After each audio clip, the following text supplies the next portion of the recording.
Bonjour, je suis Marie Drucker. Vous écoutez Au bout de l'enquête, le podcast. Dans l'affaire que nous allons vous raconter aujourd'hui, la manipulation et l'emprise atteignent des niveaux rares. Nous sommes le 24 juin 2014, à Sète. Patrick Isoard, 49 ans, un célibataire à la vie simple et sans histoire, disparaît. Commence alors une longue enquête complexe qui finira par mettre au jour une incroyable machination sur fond de rivalité amoureuse. Vous écoutez l'affaire Patrick Isoard, première partie.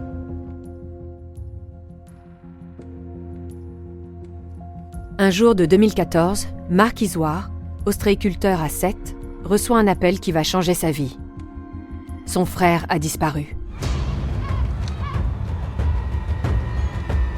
J'étais en train de travailler les huîtres.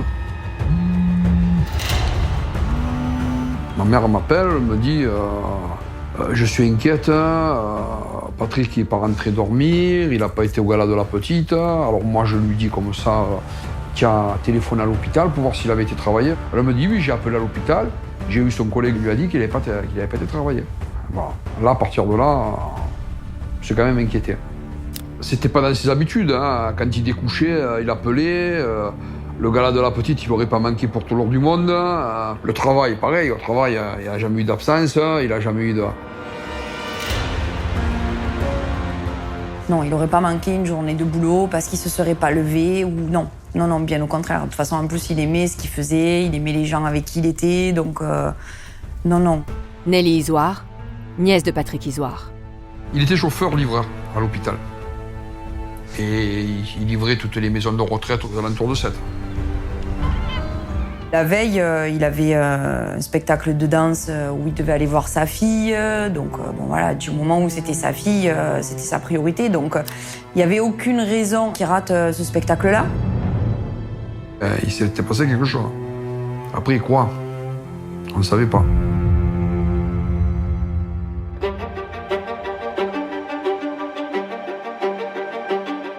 De là, mon père a appelé les collègues de boulot à mon oncle en disant « Vous n'avez pas vu Patrick, vous n'avez pas de nouvelles, tout ça ?»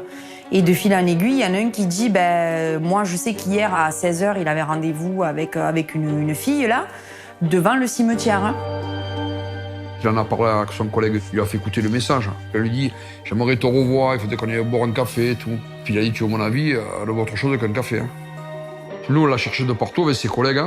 Avec ma fille, on a été même dans le cimetière, voir s'il n'était pas passé entre deux tombes, malaise.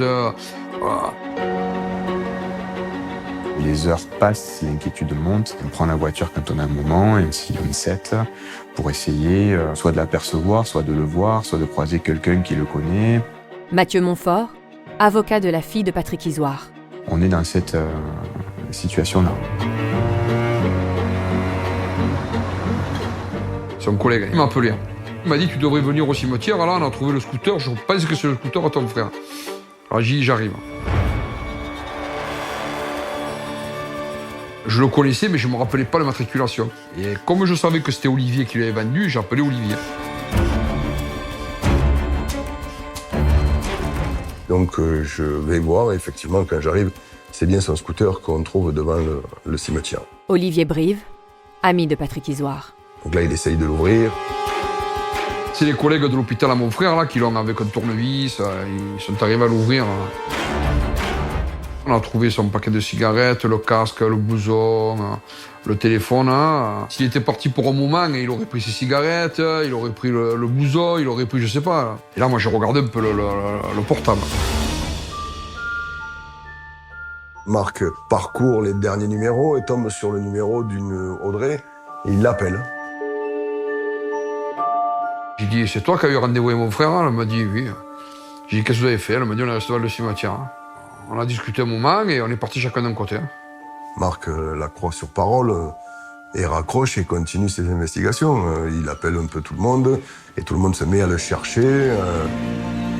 On a commencé à rassembler les pièces du puzzle et la reconstruction un peu de ces dernières heures, entre guillemets.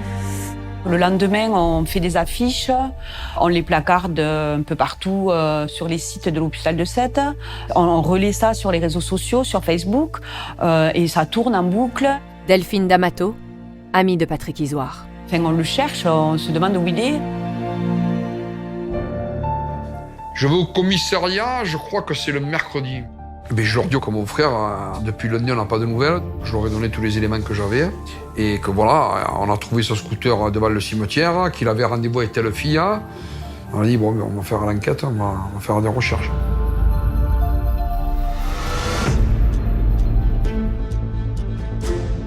Donc Audrey, elle est appelée par le commissariat de police de Sète pour pouvoir venir déposer en qualité de témoin, puisque à ce moment-là, elle est la dernière personne à avoir été en contact physiquement avec Patrick Isoire.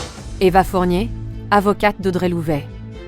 Les policiers du commissariat de Sète vont tout de suite lui poser la question de savoir qu'est-ce qui s'est passé, une fois que vous êtes quitté, où est-ce qu'il est parti, et de votre côté, qu'est-ce que vous avez fait? Elle explique, je suis partie, j'ai repris le bus et lui il est parti, je me suis pas retournée pour voir où il allait, point final. Interrogée sur ses relations avec Patrick Isoire, Audrey Louvet explique que le disparu a été un temps son amant.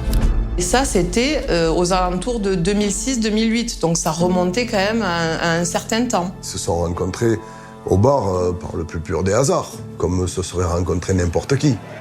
Ils ont commencé à discuter, et puis après voilà, ils sont devenus copains, et puis après ils sont devenus plus que copains, mais c'était pas non plus l'histoire de leur vie. Ils étaient rendus compte que ça avait pas collé, et puis terminé, l'histoire s'était arrêtée là. Début juin 2014, Audrey avait ressenti le besoin de reprendre contact avec lui parce qu'elle était passée devant le bar où ils s'étaient rencontrés. Tous les souvenirs sont remontés.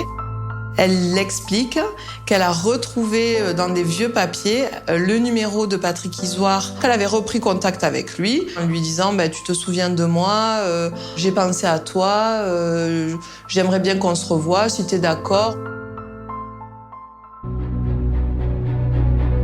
Donc le matin du 23 juin, le jour de la disparition, Audrey contacte Patrick pour lui proposer de le rejoindre ce jour-là, devant le cimetière qui est situé juste à côté de l'hôpital où il travaille. Les enquêteurs lui posent la question de savoir comment elle est arrivée jusqu'à ce rendez-vous. Elle dit simplement que c'est un ami qui lui a proposé, parce que c'était sur sa route, de la déposer à son lieu de rendez-vous. Elle est là pour donner des informations, elle donne ces informations, donc ça dure 1 heure, 1 heure et demie, à la fin elle repart, puis elle rentre chez elle. Pour le moment, les enquêteurs n'ont aucune piste sérieuse, mais ils pensent que Patrick Isoire n'a pas disparu volontairement. Ils vont donc se plonger dans sa vie pour déterminer qui pourrait lui en vouloir. Les jours passent, il n'y a toujours pas de nouvelles de Patrick Isoire.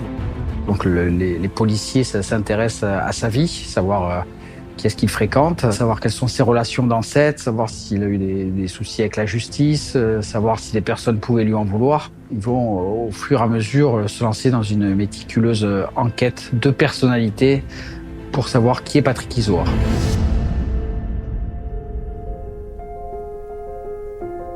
Moi, je m'entendais bien, mon frère, parce qu'on était une famille de 5, mais nous, on était les 2 derniers, on était côte à côte, on était toujours ensemble.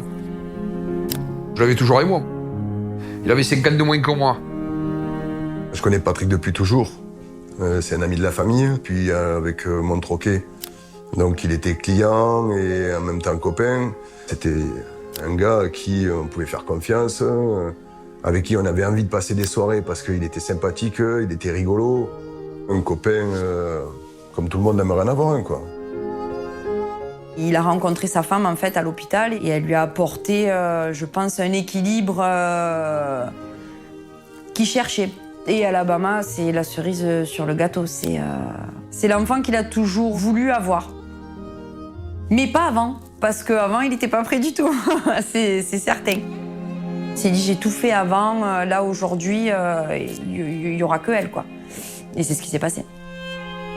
Il y a eu des difficultés dans le couple et il y a un divorce. Monsieur Isoire consommait de l'alcool, il y a eu un acte de violence, ils se sont séparés, mais le couple est là pour Alabama. C'était surtout son rayon de soleil. Qu'est-ce qu'il avait à part Alabama? C'est pour elle qui vivait, quoi. Donc Tout passait par elle. Elle lui avait dit « je veux que tu arrêtes de boire », il avait arrêté de boire. On l'appelait Fif, parce qu'on disait qu'il était chanceux. Voilà, c'était son surnom.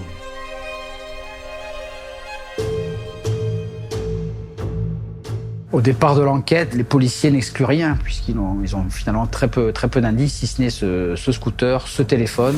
Yannick Philippona, journaliste au Midi Libre. Une des premières pistes exploitées, c'est en grattant et en interrogeant la fille du disparu.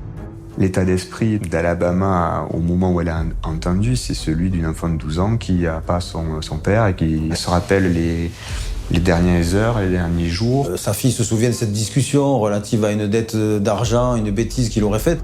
On a le sentiment qu'il y avait peut-être un problème, peut-être qu'il était inquiet.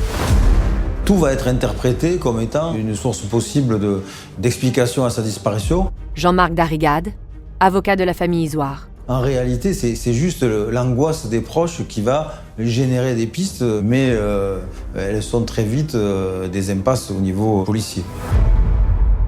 On s'aperçoit que c'est quelqu'un de tout à fait normal et n'allait pas s'attirer en tout cas les foudres du banditisme ou des grands délinquants.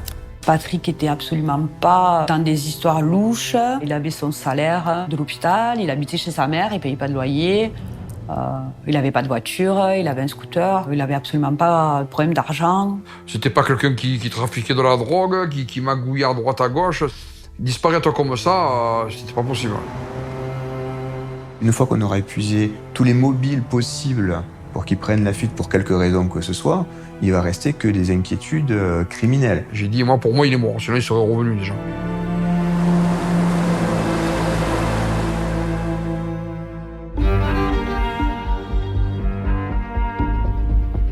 La police a continué à s'intéresser au profil de Patrick Isoire et en faisant des recherches sur leur fichier, ils s'aperçoivent qu'il avait été convoqué en 2009 pour le suicide d'une de ses collègues, Nadège Chen, qui avait été retrouvée morte par pendaison à son domicile.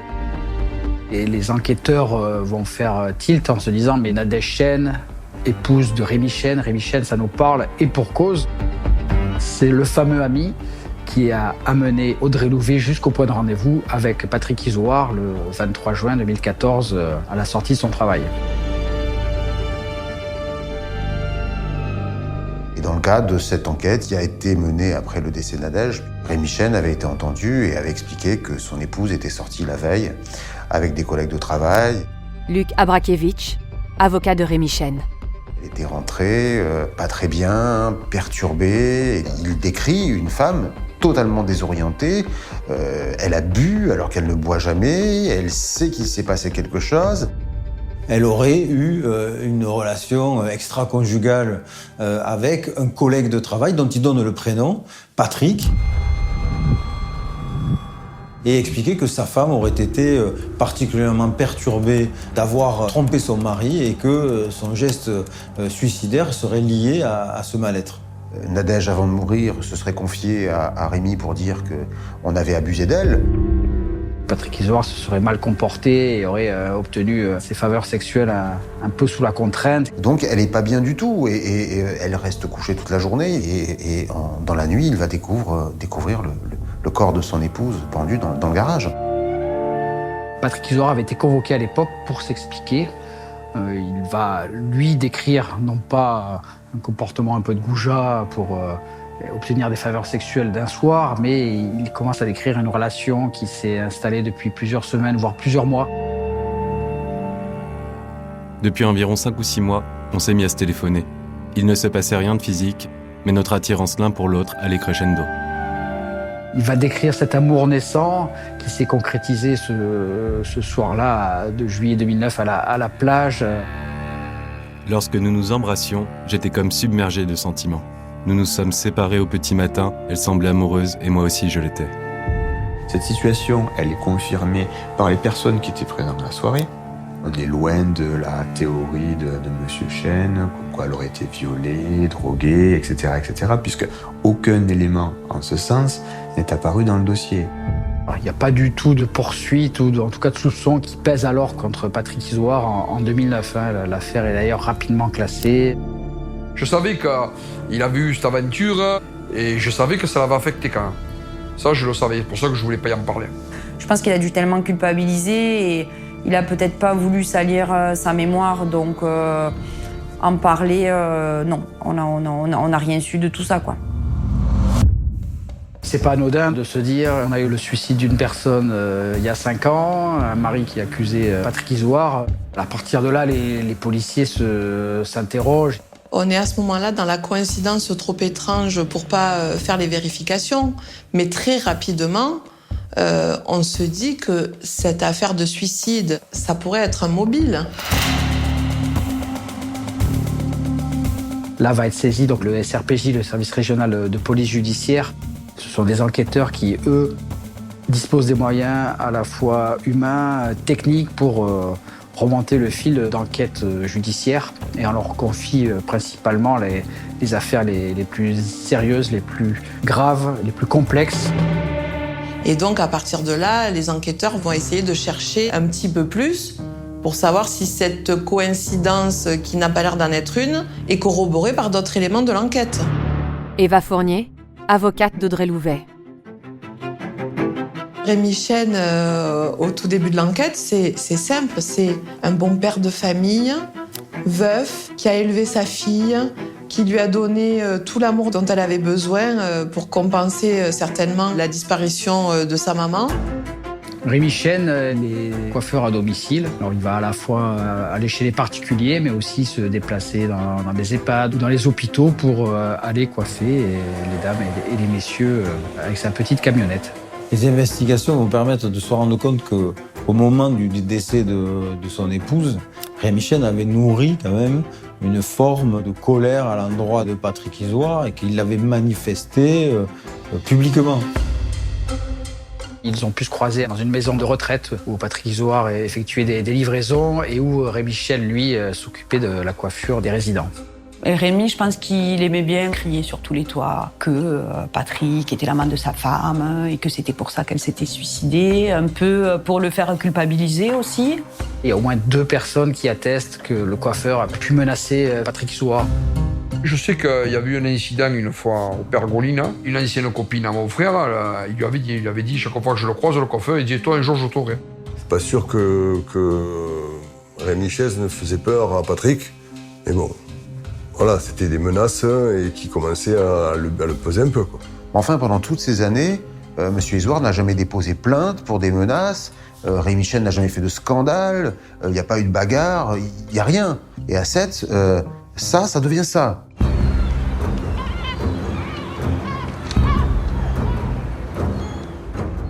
Dans le cadre de leurs investigations, les enquêteurs du SRPJ vont faire les vérifications sur la téléphonie. Et là, c'est vrai qu'il y a quand même des choses qui sont problématiques. Il y a énormément de conversations téléphoniques entre Rémi Chesne et Audrey Louvet, et en plus à des moments clés. On voit que systématiquement, avant d'appeler Patrick Isoire, il y a un appel entre elle et Rémi, et après, quasiment systématiquement, elle recontacte Rémi Chesne. Et c'est comme ça que les enquêteurs vont immédiatement disposer de cette triangulation entre Patrick Isoire, Audrey Louvet et Rémi Chesne. Tout ça, ça peut relever de la coïncidence, mais ça peut aussi relever de la connivence, voire de la complicité. On a quand même le sentiment que systématiquement, avant, elle prend des ordres et qu'après, elle rend des comptes. Ça, c'est la téléphonie, appel entrant, appel sortant, heure. Ça, c'est carré. Ça interpelle et commence à se dessiner le scénario, une espèce de piège où en tout cas il y a de la concertation, il y a de la réflexion et il y a de la manigance. Ce que l'on sait de manière certaine, c'est que les lignes téléphoniques de Rémi et Audrey, la dernière fois qu'ils ont été localisés dans les heures du rendez-vous entre Audrey et Patrick, c'était la zone où Patrick Isoire a disparu. Il y a un autre élément, c'est que le dernier appel qui est passé entre Rémi et Audrey, c'est le 25 juin. Le commissariat appelle Audrey, elle raccroche. Dans la foulée, appel à Rémi Chesne. Et c'est le dernier appel. On comprend pas trop pourquoi finalement, alors qu'il s'appelait plusieurs fois par jour, le 25 juin, après l'appel du commissariat, tout s'arrête. Les enquêteurs se disent qu'il y a forcément un lien entre Audrey Rémi et la disparition de Patrick.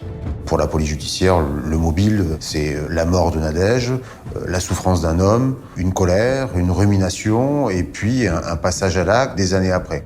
Petit à petit, on apprend tout ça et évidemment, on comprend, quoi. On comprend que la vengeance est un plat qui se mange froid.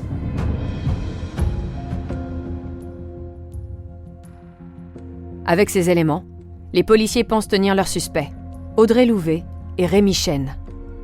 Ils vont rapidement les placer en garde à vue, car il existe encore une chance que Patrick Isoard soit en vie.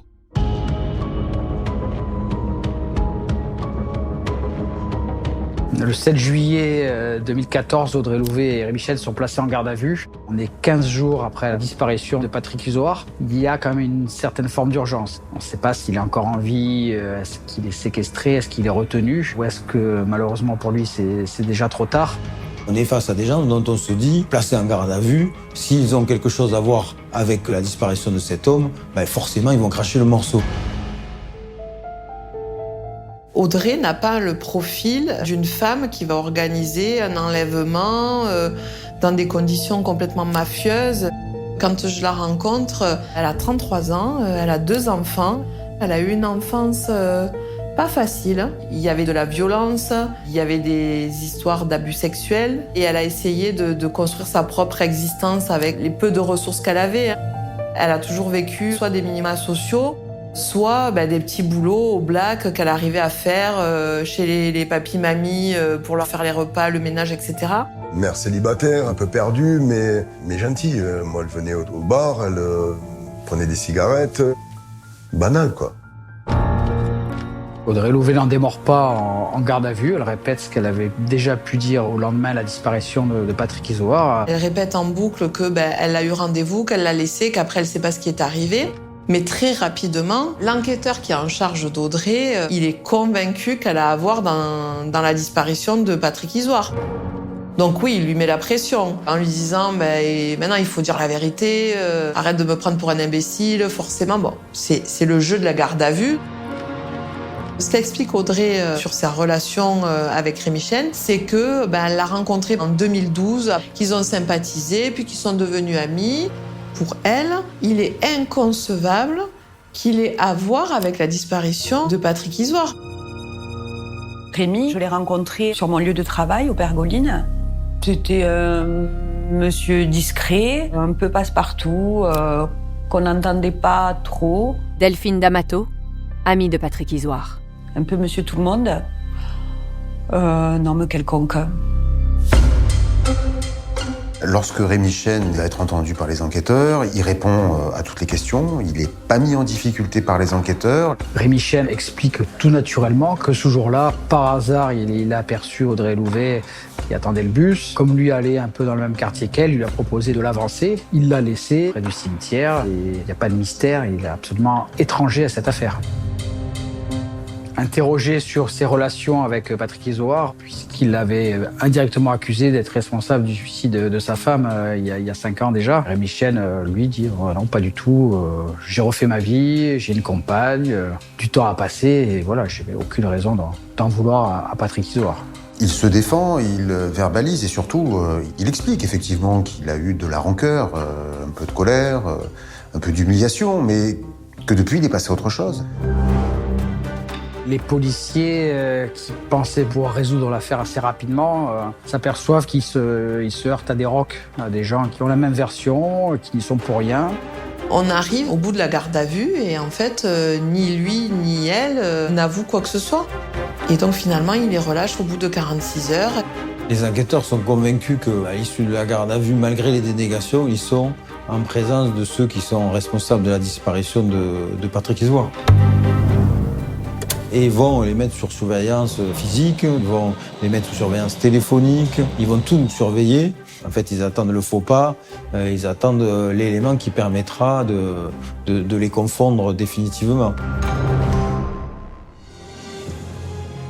Vous venez d'écouter Au bout de l'enquête. Si vous avez aimé ce podcast, vous pouvez vous abonner sur votre plateforme de podcast préférée et suivre Initial Studio sur les réseaux sociaux. Au bout de l'enquête est un podcast coproduit par Initial Studio, Enibas Productions et France Télévisions. adapté de l'émission audiovisuelle éponyme produite par Enibas Productions et France Télévisions. Un épisode écrit et réalisé par Louis-Mathieu Nivose. Vous pouvez retrouver l'émission Au bout de l'enquête sur France 2 ou en replay sur France TV. Production exécutive du podcast, Initial Studio. Production éditoriale, Sarah Koskiewicz et Astrid Verdun, assistées de Marie Agassan et Cypriane Ligère. Montage, Camille Legras. Avec la voix de Julie Drey et Marie Drucker.